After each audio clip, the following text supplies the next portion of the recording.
what does Black Wall Street means to me?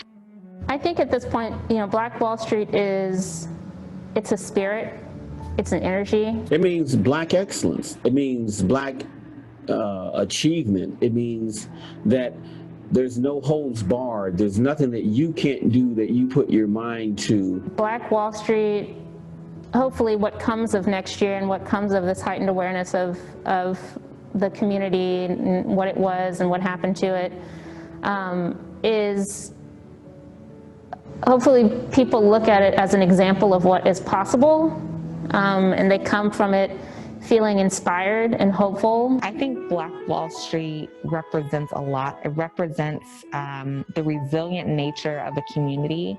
It represents everything that current narratives about Black community tell us is true. It represents strength and dignity and will. And I think that all of those things are still true and still here. And so a lot of people will say, Black Wall Street is a mindset. It's not just a physical location. And so to me, I think that's also true.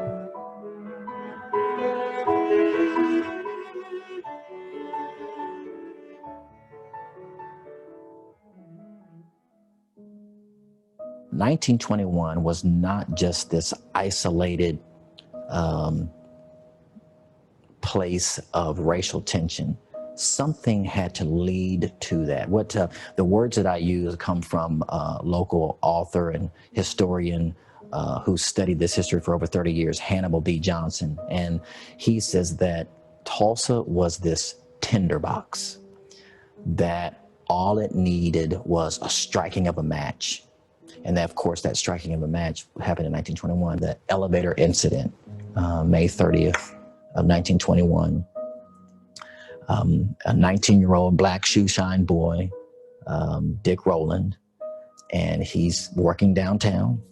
And the only place for Black people to be able to relieve themselves, to have restroom facilities, what they referred to as colored restrooms back then, was the third floor of the Drexler Building, downtown Tulsa. Drexler Building is still alive and well in Tulsa today. And so it was said that he went to the Drexler Building to use the restroom. He gets on the elevator, and on the elevator is a 17-year-old white girl by the name of Sarah Page, who's the elevator operator. He gets on the elevator. There is a shifting, or the elevator didn't rest well, or flush on the floor. Something took place that caused him to stumble. And him trying to catch himself, he reaches out and grabs her arm. When he does that, she screams. The elevator doors swing open. He takes off running. The scream alerted one of the white merchants across the street, who comes over to the Drexler Building to see Sarah Page, talk to her. The interesting thing is, from that incident, the next thing that's reported in the Tulsa Tribune, which many who study this say that it's the Tulsa Tribune that really started the riot. So they print on the front page of the Tulsa Tribune, "Nab Negro for attacking white girl on elevator." That was the headline. What do you think that is going to do in the mindset of those individuals? And so the article goes on to describe Dick Rowland as this sex-craved Black boy that tried to basically rape. It said he tore her clothes, he scratched her face, and none of that was true, none of it. But it painted the picture that this Black boy tried to rape an innocent white girl downtown Tulsa in broad daylight. And of course, white citizens said, we cannot have this happen in Tulsa. Enough is enough. At the end of the article, it even describes Sarah Page as being an orphan who was going to business school. She was working during the day to pay for her business classes at night. None of that was true. In fact, after the massacre, when they tried to press charges, she would not agree to the charges they were pressing because none of it was true. She would not affirm anything that was in that paper. But the damage had been done. The next day, he's arrested. He's brought to the courthouse. About from estimates from what was eyewitness accounts, and all these eyewitness accounts are held at the Oklahoma Historical Society as well as the Tulsa Historical Society, that a white mob of about 1,000 gathered around the jailhouse. So the word is going around town that there may be a lynching of this black boy.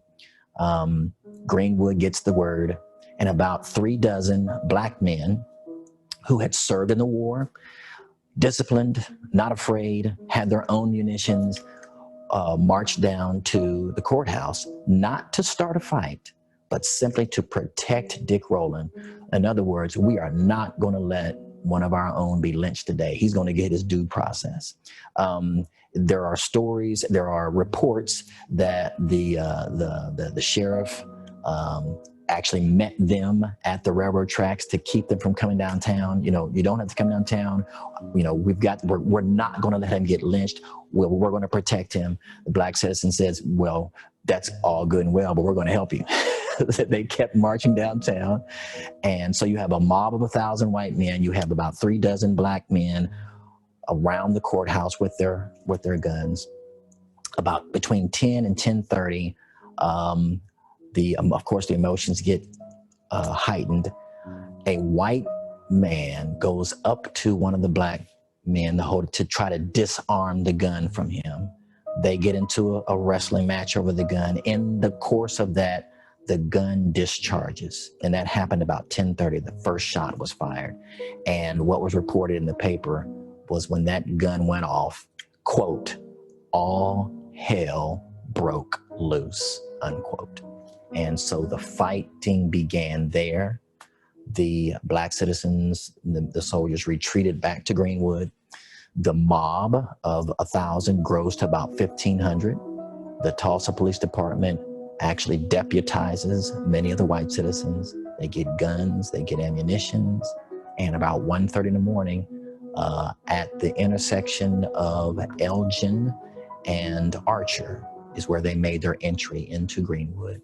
And they began to burn down buildings, they began to shoot on sight, and they began to loot and destroy Greenwood. The 1940s, about 1943, 1944, 1945 was the peak of all the economic activity. And I try to give people that perspective that this is after 1921. Many people think that time stood still in 1921, and these neighborhoods were destroyed, but that resilience, that human spirit, they built back their community and they made it bigger and better than it was before it was destroyed. It was the mid-1940s when you had over 1,200 black-owned homes, when you had over 200 black-owned businesses, you had over 3 hospitals, over 7 grocery stores. It just proliferated after that. Prior to that, yes, great economic activity that was building and that was building and that was building. You had the Dreamland Theater, you had the J.B. Stratford Hotel, all of those icons of the community that were doing well. 1921 happens, those things are destroyed, they're never rebuilt, but the community comes back and says, no, we will stay here. For those that did remain, we will stay here, we will rebuild. And like I said, they made it bigger and better than it was before 1921.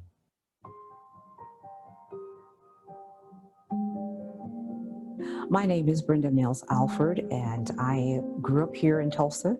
I am a proud alum of Booker T. Washington High School and also a proud alum of the University of Tulsa.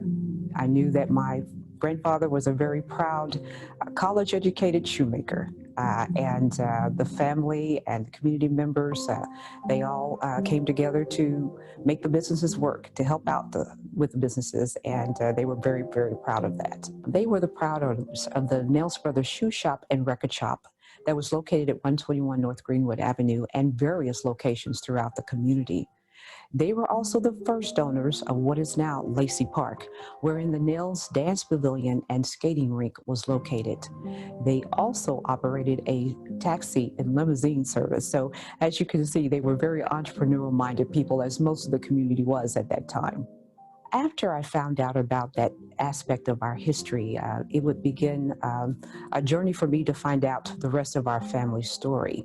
And during that journey, I have found that the race massacre was very devastating to our family as well as other families in the community. And I'm sure that they just didn't want to talk about it. As I was growing up, I know that they basically wanted us to be just upstanding citizens, and they wanted to provide an environment that was positive for us to grow up in. Uh, and I think about it now, and I think to myself, you know, what great people they were to have gone through such a tragedy and to still put so much of themselves into us and help us to be such positive people in spite of what they had endured.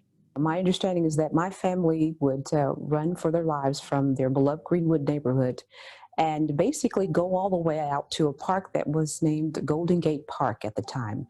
And it was located near the present day Mohawk Park. So you can imagine how far that run would have been in that time. No streets, no nothing at that time. And one little known fact that I have not shared is that my grandmother was pregnant with my uncle at the time. It was bad enough that they had to have their 2-year-old experience, their 2-year-old daughter experience that.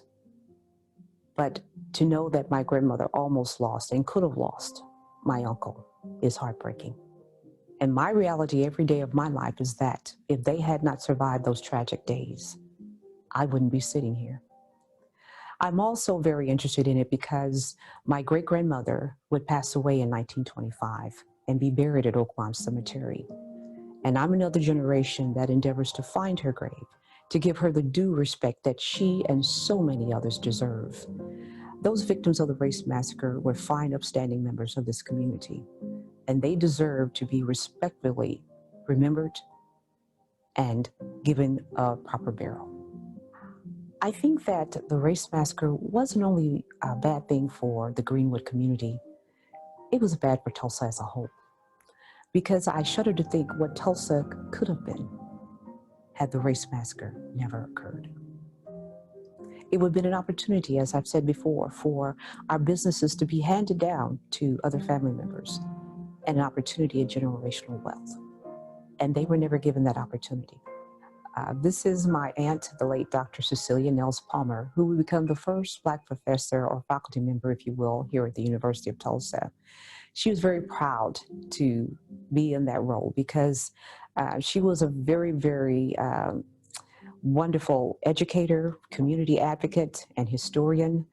I found information in my studies that in her search or in her decision to come to the University of Tulsa after she was asked, there were students that had reached out to her that were in attendance here at the time that basically begged her to come because they wanted someone that looked like them to be able to give them a voice on the campus. And Aunt Cecilia was the best person for that because she was a very inclusive person, and that is what she did when she came here. My journey to find more about our family history is ongoing and will probably be ongoing for the rest of my life. But no, I really appreciate everything that you're doing here at the University of Tulsa. I want to say that my Aunt Cecilia would have been so proud of this moment and everything that you're doing. My name is Onika Asamoah Caesar. I'm the founder and owner of Fulton Street Books and Coffee right here in Tulsa, Oklahoma. So I didn't choose this location, just like I didn't choose Tulsa. This location chose me. But we are extremely appreciative to be situated in what is formerly known as Brady Heights neighborhood. Brady Heights neighborhood, if you're familiar, is named after Tate Brady, who was a Klansman and was active in the 1921 race massacre.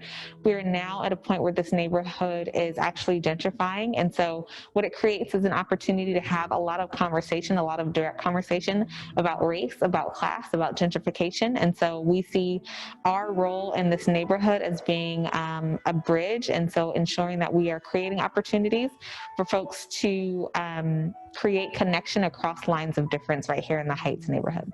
As a Black business owner in this neighborhood, one of the things that is really important to me is ensuring that folks know the magnitude of what Greenwood and Black Wall Street was. So too often we confine it to that little strip of street downtown, but where we stand was also part of the 40 square blocks that was destroyed in the 1921 race massacre.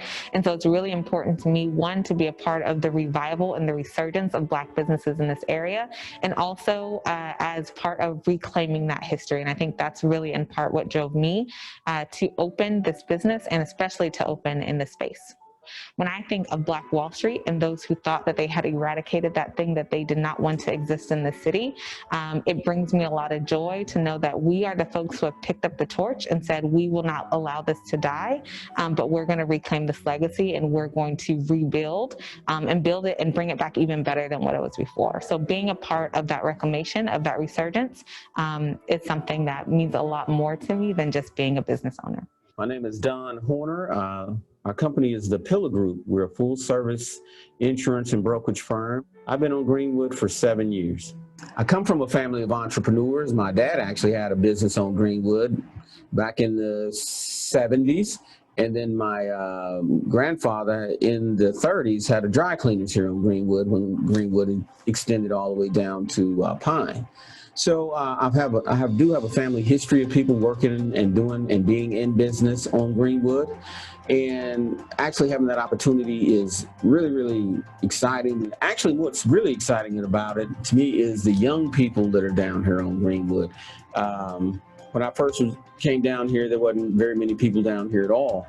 And now you just see young kids hustling and bustling and wanting to be in business, and actually having really good conversations about being entrepreneurs and, you know, sharing their ideas, not only in my office, but at the t-shirt shop, at the coffee shop that's down here on Greenwood.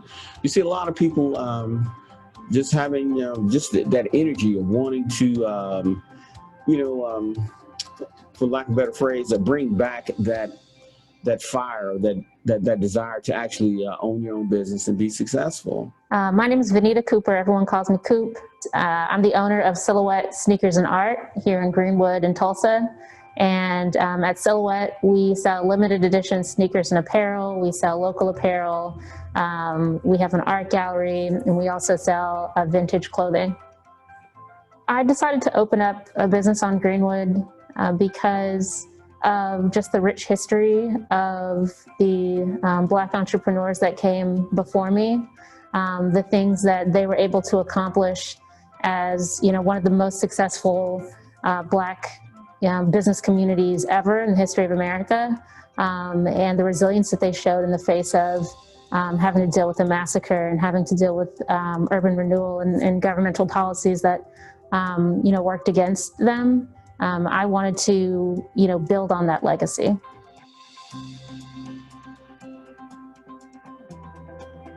I feel like the community at TU is one of the most understanding and hardworking communities I've ever been in. I think that we as a community are working really hard to make change, not just in the classroom, but in clubs, in different groups, like one-on-one mentoring. I think that TU is preparing me in a lot of ways. I do believe we're moving in the right direction, although slowly and painfully, but I believe we are making steps within Tulsa and within the broader United States to recognize this history that we all carry with us. If you think about Martin Luther King, if you think about Malcolm X, if you think about Rosa Parks, if you take it way back, think about Sojourner Truth and Harriet Tubman. Those are like the foundational activists. This is our time now to have our activists for the change that we need to see. I do think Tulsa is trying to heal and move forward, just, starting all the projects, starting conversations, starting, searches and things like that. I think it's a step in remembering, and once you remember, then you can heal. I have found that every faculty member I've spoken to about Greenwood, about Black Wall Street, most of them already feature it in some module of their course. So certainly the history professors and many of the English professors. I made it a conscious effort to try to connect the Tulsa community. So just recently, this past summer, I was an intern for the Black Wall Street Art Gallery, and that opened my eyes to so many things that I wasn't even aware of before. Like, there's so many artists, there's so many poets, there's so many amazing Black people doing amazing things in Black Wall Street that we would never know. So I feel like as a Tulsa community, so many times TU can feel like just one campus and like our own little city. So I think it's important to not only bring people into our city, but go out into Tulsa and see Black Wall Street for ourselves with a different perspective. Because when people come here to talk to us, they already have their mindset and what they want to share. But when we go into their element, we learn so much more. I think people are as ready as they're ever going to be to have that type of conversation, which I think is important. I think that in a different time, it wouldn't have been looked upon as productive to talk about the past and how it significantly affects us now. But we're writing history right now, so I think it's more important than ever to talk about 1921 race massacre, talk about current injustices, really understand how we can build off of things that we've already been through to make our future better. The Centennial Commission, our primary large project is the building of an 11,000 square foot facility called Greenwood Rising, the Black Wall Street History Center that will be built right at the corner of Greenwood and Archer. We don't have to sublease or lease this property. We own the land that we will build this history. It's kind of a taking back some of the land that was stolen from these people, from our forefathers, the shoulders of the people we stand on, and build their history on it, for people to come from all over the United States, all over the world, to learn this, to learn about the vibrancy of Greenwood, these historic Black towns of Oklahoma, Greenwood itself, the destruction, the rebuilding, and then it all leads to the final room, or one of the final chambers is called A Journey to Reconciliation. That's what this is all leading to. It will be an amphitheater style seating area that will allow for programs and for people to sit and have discussion, to talk about these difficult subjects about race, about racial animosity, about history, and to be able to make personal commitments to change society, to change your own personal spheres of influence so that we can go on this journey to reconciliation together. But it really starts with a conversation. The University of Tulsa was honored to produce this video. Thank you so much for watching. The story of Greenwood calls each of us to bear witness to our history, especially its most challenging truths. As Tulsa nears the centennial of the 1921 race massacre, TU is grateful to be part of the dialogue. To learn more about Tulsa's history, Greenwood's future, and the difference you can make right now, please visit the link on your screen. Thank you. And now I invite you to stay for a panel discussion about the legacy of Black Wall Street.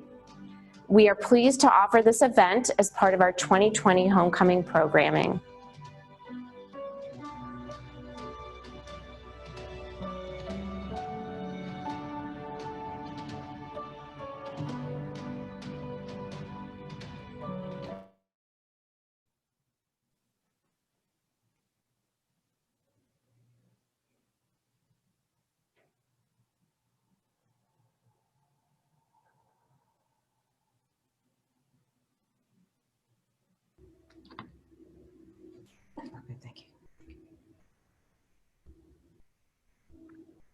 Good evening, and welcome to Homecoming 2020. Thank you so much for tuning in as we reflect on the presentation we just saw, and as we explore ways to strengthen our community through racial healing and revitalization. Now it is my pleasure to introduce you to three Tulsans whose work, as you just saw, continues to shape the future of our community. Our moderator is Phil Armstrong, the project manager for the 1921 Tulsa Race Massacre Centennial Commission. We are also so pleased to welcome Brenda Alford, a direct descendant of Tulsa Race Massacre survivors and the niece of Dr. Cecilia Nails Palmer, the first African-American faculty member at the University of Tulsa. And finally, a colleague, Jeff Van Hanken, project coordinator for the Greenwood Arts Project and Wellspring Associate Professor of Film Studies here at TU. Thank you all for being here tonight. And if you have questions or comments, please share those in the Q&A window. We will conclude our conversation at approximately 8 p.m. and I will now turn the program over to our moderator, Phil Armstrong. Thank you, Interim President Levitt, and greetings, ladies and gentlemen. Please allow me to share a quote from American novelist, poet, and activist James Baldwin that perfectly captures the importance of the discussion we're about to have. Baldwin said this: "Not everything that is faced can be changed, but nothing can be changed until it is faced." We've assembled a distinguished 5-star panel to discuss, dialogue, and debate aspects of our history that we must first face if we are ever to change. Our history, Tulsa's history, is in so many ways both tragic and triumphant. The 1921 Tulsa Race Massacre was a wound slow to heal because of fear and shame, hate, and blame. And despite it all, and in a remarkable display of the indomitable human spirit, Tulsa's Black citizens demonstrated limitless hope and resilience. I proudly serve as the project director for the 1921 Tulsa Race Massacre Centennial Commission, and we're working with a host of others to both face our history and change the trajectory of this community, particularly in regards to race and race relations. We're working to educate people, the whole world, about Tulsa's historic Greenwood District, including its rise in economic stature as Black Wall Street, the devastating 1921 massacre, and the rebuilding and changing fortunes of the community in the post-massacre decades.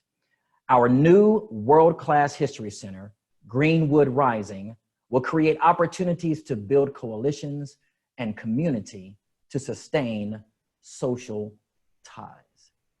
The journey to racial reconciliation is a long one.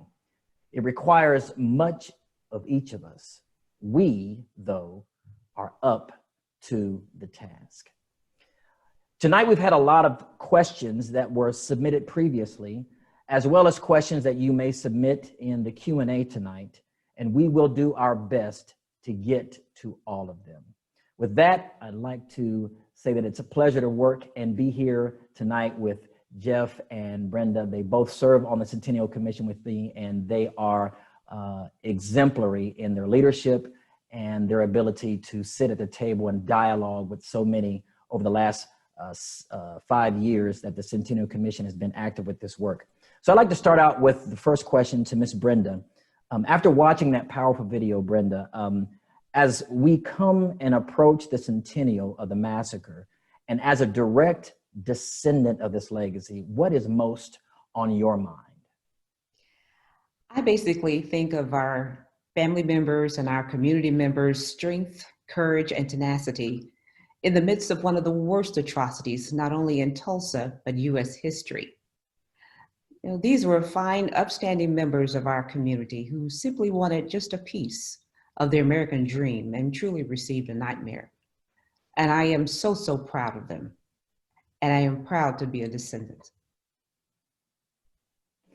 Another question that was submitted, Ms. Brenda, please tell us about your involvement as chair of the Tulsa Mass Graves Public Oversight Committee. And what does this work mean to the Tulsa Black community, particularly as it relates to validating years of oral history regarding mass burials of victims?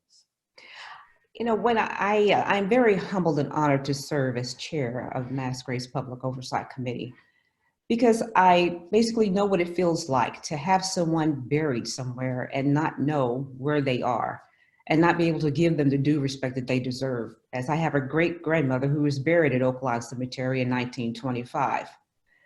So I feel like I stand in the stead of my grandparents and of our community members in endeavoring to find the victims of the race massacre and basically to give them the due respect that they deserve. They were brothers, sisters, mothers, fathers of people in our community who never saw them again and never had that opportunity to go to their graves and to honor them the way that they deserve to be. So I am very, like I said, honored and humbled to basically do the work to endeavor to find those who were lost so tragically.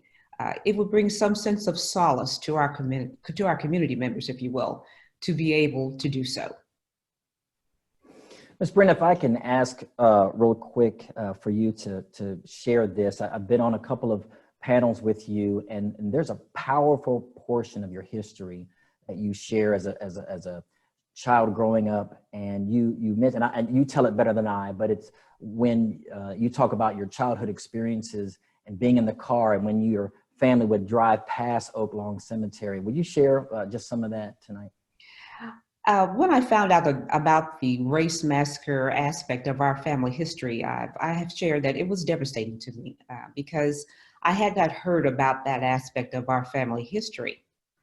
But as I went along to try to understand why or how I never heard anything, I remembered conversations that I heard as a little girl that actually turned out to be conversations about the race massacre, if you will.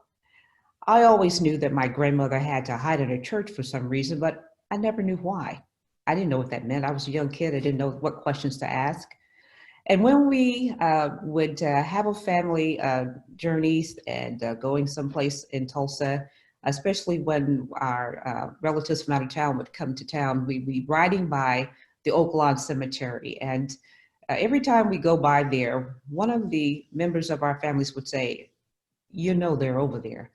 You know, they're still over there. And everyone in the car would agree, yep, they're still over there.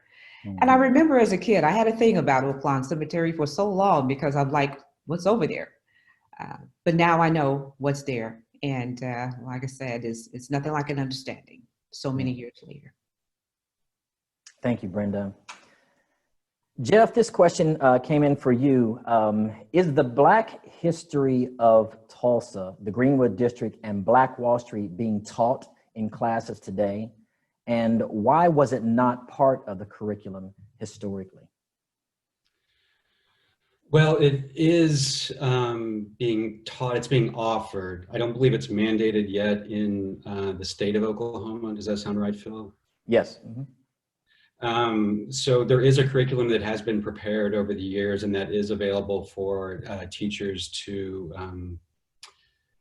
teach to their students the history. And in terms of why has it not been taught over the many years, I think I would come to the same conclusions as anyone else, which is, it certainly must have been very close to home to many people in this city and generations of people afterward. And embarrassing, would be the kindest way of describing that.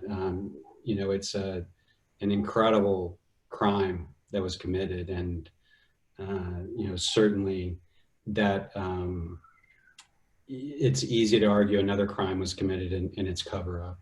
And fortunately, we seem to be nearing a moment where we can discuss this. And what I would say is so meaningful to me about being a part of the commission is, and you mentioned this, is having the opportunity to have a conversation. And, especially today, I mean, there's so few spaces where I feel like people from various backgrounds can have a reasonable, civil, meaningful conversation. And, that's part of what universities can provide. And that certainly is part of what the commission has provided over the last few years, and what I believe that Greenwood Rising will also provide with its experience through the history of Greenwood, but also you were describing the meditation space that will come afterward. And you and I went on the trip to Montgomery, and we experienced what a powerful set of experiences it is, really, because we visited multiple sites and Dr. King's church, and I can easily imagine that Tulsa will have an equally powerful kind of impact on visitors for many years to come. That's excellent. Thank you, Jeff. This other question, I believe, will be geared towards me. It's about HBO's Watchmen. I think everybody understands the impact that that has had on this history. That debuted, that episode, that initial episode debuted October the 20th, 2019 on a Sunday night. I'll never forget it because of that Monday morning, all the phone calls and emails that hit the office the first thing Monday morning. But this question says, how do Tulsans feel about the Tulsa Race Massacre being brought to life and referenced multiple times through HBO's Watchmen? And what more can be done to educate non-Tulsans about the legacy of Black Wall Street and the Tulsa Race Massacre, which was largely removed from American history books? It's actually a really great question, and I'll try to touch on that as briefly as possible. But the interesting thing that many people have really acknowledged is almost how eerily similar the things that we're doing now and discussing now seem to align with what people saw after that first night. I think episode 3, for example, and the impact of culture, and Jeff, you deal with this in terms of the impact that movies and film can have on societies. So this is a fictional program, even though it's based on like some of the real events and how it opened up the opening scenes. But for example, I think episode 3, they showcase some type of futuristic museum.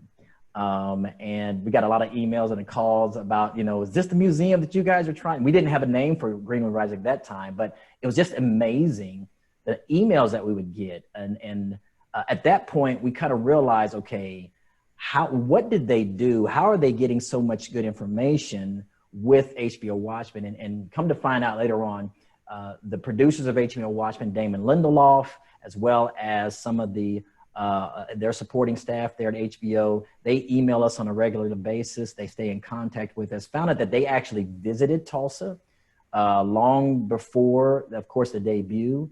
And to their credit, they didn't come in town and they didn't, make a lot of hoopla like HBO's in town. We're going to do this video. No one really knew they were here.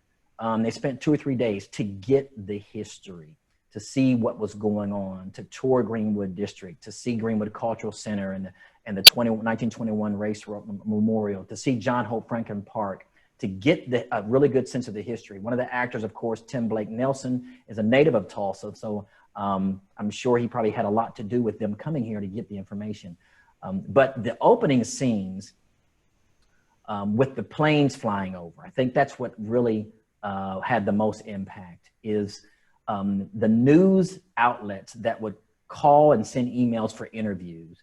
They all would say the same thing. The 2 prefacing questions would be, did you see HBO Watchmen? That opening scene, how much of that was Hollywood hoopla? How much was that, just them trying to, sensationalize it, and how much was real? So I would spend the first 10 minutes explaining to them that those were actual eyewitness accounts with the Oklahoma Historical Society. That way they know they could check up on those accounts and those facts, that yes, there were incendiary devices being dropped from planes flying over Greenwood. There were reports of people shooting from the plane and shooting and bullets hailing. Some of the oral histories from those that were still alive in the 90s that were recorded with the Eddie Faye Gates collection confirmed that. So when you went through that, then the second question that all of them would say was, if all of this really happened like that, how come nobody knows about it? And I'd say, basically you're driving the point home. That's it. No one knows about this. The worst case of domestic terrorism that ever took place in the United States, with Americans dropping bombs on other Americans right here in Oklahoma. So HBO Watchmen really took what we were doing as a commission and the work that many had been doing for years and years here. Jeff serves on the board for the John Hope Franklin Center for racial reconciliation, and they've been doing their annual symposium for 10 years now in the park. But this elevated this to a whole nother level. People all over the world who happen to have an HBO subscription on that night was awakened to what we have been talking about in smaller pockets all over the country. And that impact, we will eternally be grateful for the HBO Watchmen to take that. And I think it reflects in the Emmys that they won just a couple of weeks ago, really reflecting on that history and taking that courageous leap to put that on film, if you will. So with that, I'll go to the next question. This just goes to Jeff. What actions are being taken by TU to ensure a diverse campus population and create a structure that supports and uplifts the many Black students who call this university home, a campus distanced only a few miles away from Black Wall Street?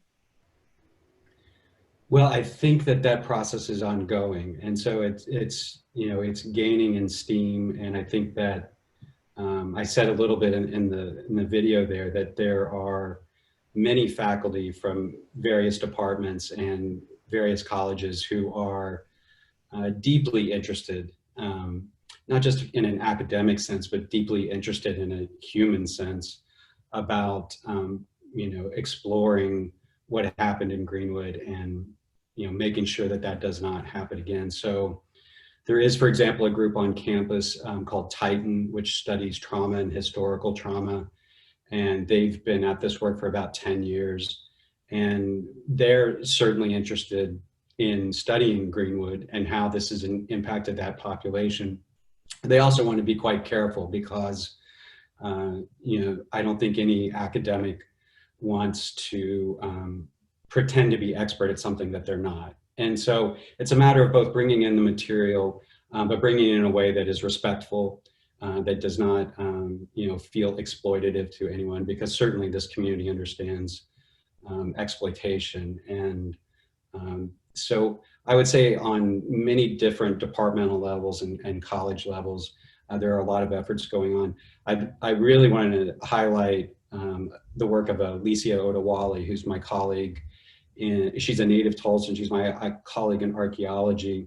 And as you know, Phil, the commission's been able to support her research. She has a colleague, Parker Van Valkenburg, who's at Brown University, and they've partnered together to use some of the new digital tools to literally just study the land around Greenwood, because the topography has changed so much over the years. So, not only have buildings changed, not only were buildings destroyed and burned, but streets have changed and hills have changed, and the shape of the ground has changed. So their efforts go toward understanding exactly what Greenwood looked like 100 years ago. And they've made extraordinary progress at doing that. So that's among the projects that are going on. I would like to mention that as you were describing the incendiary devices, and I remember, and you'll have to correct me, but I remember it was just a few years ago that John Hope Franklin's father, this document had never been seen before, and it was discovered in kind of an open call for materials, where he described seeing incendiary devices falling from the sky. And there's a lecture that is named after Buck Franklin at the University of Tulsa in the law school that's been going on for many, many years now. So there's been many, many different efforts, and I think they're all beginning to cohere now as we move closer to the centennial. Excellent points there, Jeff. And you'll be pleased to know, I was looking at some of a couple of the comments in the Q&A. The first chime in was from Dr. Adewale. And she said, Brenda, she loves hearing about Brenda's family story. With that, Brenda, I wanted to ask this question, because it's perfect. With Greenwood Rising and both of you all serving on the commission, the overarching theme just keeps coming up: resilience, the resilience of this community. So, and I hate to keep posing this in this way to you, but you're our direct connection to that as a direct descendant. That word resilience. Can you put in perspective, what does that mean? What does that mean to you?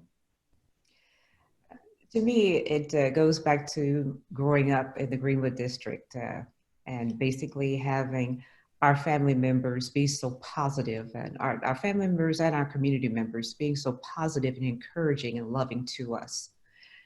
And as I said before, I think about them instilling all of that into us, and all the time having experienced the atrocities that they had experienced so many years before. And for them to be able to instill that in us as we were growing up, to give us a positive community to grow up in, and always encouraging us to be our best and do our best. That to me shows the resilience of our community, to always keep moving forward in spite of what happens. Greenwood, teaches us in a way that when we face adversities in our own lives, to never give up, to keep the faith and to keep moving forward in spite of what happens, just as they did. I feel personally that when I deal with situations in my own life, I feel like I get my strength from them. Because if they could endure everything that they endured in this life, surely, I can take a few things. Miss Brenda, I'm glad to use recording, because if I had a chance, I'd have wrote down everything that you just said. That is immensely powerful, speaking to that resilience in spite of what they faced and how they brought back this community in spite of, that phrase, in spite of. Want to also, we're seeing here in the Q&A from Candace, she asked, were there ever any repercussions from the Tulsa paper who misrepresented the facts of the situation? I want to take this one on because it's noteworthy discussion. What some people don't realize, and I actually use this in some of my presentations today, humorously, but kind of bring into context. We're not the first generation of people to figure out there's something out there called fake news, okay? I say that humorously, but that does tie into some history. In the early 1900s, newspapers, and for those people that may be journalism majors or maybe want to study this, there's something called yellow journalism. Yellow journalism. And it actually was, to best describe it, papers actually competed with each other to who could sell more papers by telling a salacious story or their creative spin on a story that ended up. And so they actually competed. And it was called yellow journalism. And obviously Tulsa Tribune was a part of that. And their descriptions of that elevator incident, it did what it was supposed to do. It captured people's minds and it twisted the truth. Now her question saying, were there any repercussions? We're not aware of any repercussions directly to Tulsa Tribune other than they're no longer in operation today. But they destroyed, the cover-up was massive. I don't know how long after, maybe months after, maybe a few years after, but they actually destroyed records. They destroyed film. The only reason we have some of these articles that actually says, the actual article, it's a copy, a photocopy of NAB Negro for attacking white girl in elevator, that headline. But the microfiche and everything was destroyed from that. So it's one of those questions that we kind of have to scratch our head and say, man, how could an organization like a newspaper engage in something like that? But the time and the period, that was the norm, just as the history of the Ku Klux Klan in Oklahoma. From 1919 to 1929, the largest increase in the membership of the Ku Klux Klan occurred in Oklahoma during that 10-year period. It was just the way things were at that time. And that's a sad reality, but a reality all the same, the history that people were dealing with back then. I want to go back to Jeff with a question here. Jeff, tell us about the TU research group CHAMP, C-H-A-M-P, and I believe that stands for Center for Health and Measurement Practices, and the premise of its work? CHAMP, yes, exactly. So it's the Center for Health, Arts, and Measurement Practices, and it grew out of another project that I and a faculty member from the computer science department at TU and the art department, we had proposed a project where we would make the highway that runs over Greenwood, which, as we know, came with its own set of destructive practices. We proposed a project to make that highway disappear, and using digital technologies and projections. And we did not get that project funded, but we got very close. We got to the final round, and in following up to figure out where we fell short, we learned that the project was fine, but what we didn't demonstrate well was how was this going to positively impact the neighborhood, the community? And would it improve public safety? Would it improve social cohesion and so forth? And this was this was about 7 years ago now, and it was sort of a world in a language that I had not been familiar with.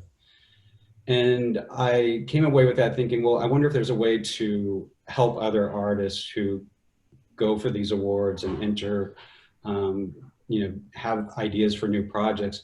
Maybe there's a way that we can kind of help them along in this process. So I and a colleague, Mark Bruin, who is in the media studies department here at the University of Tulsa, he was very interested in the idea of public space and civic space. And so it was kind of a natural fit that we would kind of build this research group together. And the idea is to study how a piece of public art can have a measurable impact on the health of a community.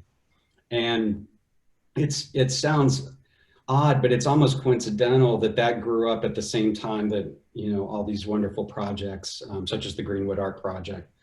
CHAMP was here before, but once the Greenwood Art Project suddenly flourished, then there was a natural opportunity for CHAMP to try to figure out, whether these tools, these various measurement tools that we were working on, could they really show that art did have a measurable impact on the health of the community? So that's what we're doing right now, is working on that in tandem with the Greenwood Art Project.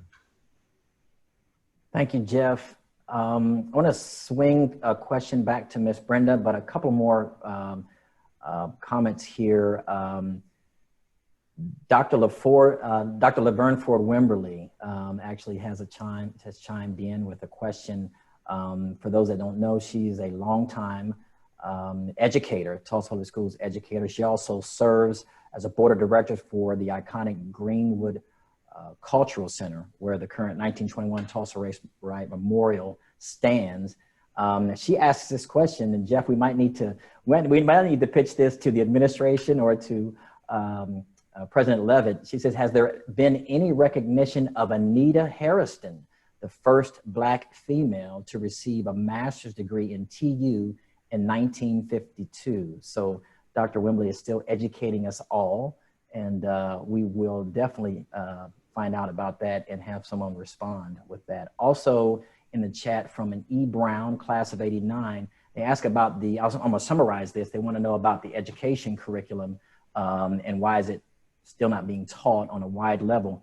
The Centennial Commission for the last 3 years, actually we had it for this third year, one of our education committees, Dr. Carlos Hill, African-American professor at OU, who heads up their African-American history studies department, actually leads, supported by the commission, a Summer Teachers Institute. Senator James Lankford and his team that joined with State Senator Kevin Matthews, who's the founder and chair of the commission, actually worked endlessly on working with the state to come up with curriculum. And so on our website, you can actually download, anyone for free of charge, a day one curriculum or a 5-day curriculum where you can actually use the pedagogy to teach this correctly and teach this whether you're in Oklahoma or not. But we have a Summer Teachers Institute where teachers come in, they just have to come here to Oklahoma from the various parts of Oklahoma, come to Tulsa, they spend a week, they learn the history, they learn the curriculum, and they become certified to go back and teach other teachers. On top of that, earlier this year, before COVID hit, we actually had a press conference and announcement at Greenwood Cultural Center. And James Langford actually, and Senator Matthews invited Superintendent Hoffmeister, who actually is the superintendent for the state school system and the largest school system, Tulsa Public Schools. Dr. Deborah Gist came together to, for the first time, with intentionality, dedicate resources for the teaching of this history to support teachers to teach us with vigor and with the resources they need. So that was a real phenomenal thing that happened this year. And again, we'll continue the Summer Teachers Institute, but I just want to make you aware of those efforts that are taking place because it was a great question. Miss Brenda, a little more on the work that you do with the city and Tulsa Mass Graves. This question says, what does it mean to see Tulsa searching, and if I can put in there, finally, searching for the mass graves? Yes, keyword. You know, I think it's actually absolutely wonderful that even though it is almost after 100 years after the fact, if you will, the sheer effort that is being made to find the victims of the race massacre who lost so tragically says a lot in and of itself, in my opinion. And I, as I said before, I am just very, very grateful to have this opportunity to serve on the committee, to assist in these endeavors, to give them the due respect that they deserve. As I said, they had family members. These family members never had the opportunity to bury their loved ones. They don't have the opportunity to go to their graves and to put flowers on them, like, you know, we do with so many other of our family members. So I think that in of itself will bring some sense of solace, if you will, to the community as we proceed with these efforts. And I'm very, very grateful that we have this space and time to do that. Thank you, Ms. Brenda. A couple more questions as we're drawing closer to the end here, and I think this is really important to note because I talk about this as well. This question is, are there any plans to share the stories from the Tulsa Race Massacre that include those who opened their homes and businesses to care for the injured, both Black and white?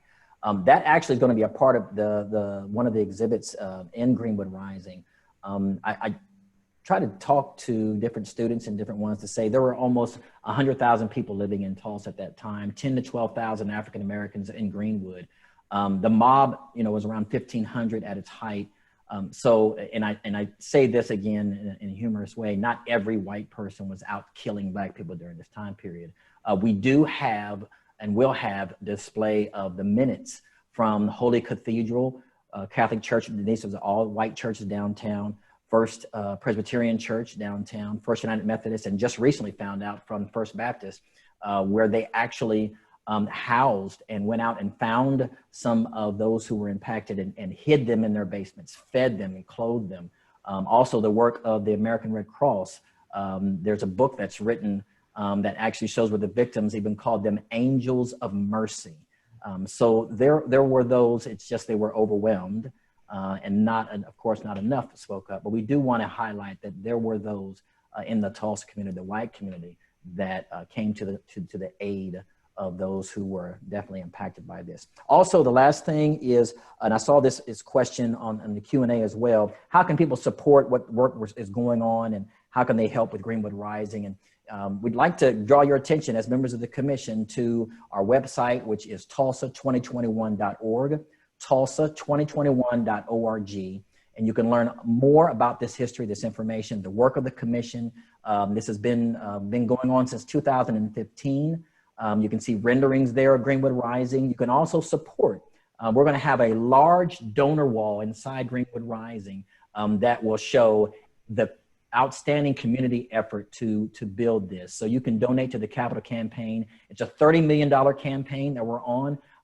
We've been fortunate enough with private donors, small and large organizations.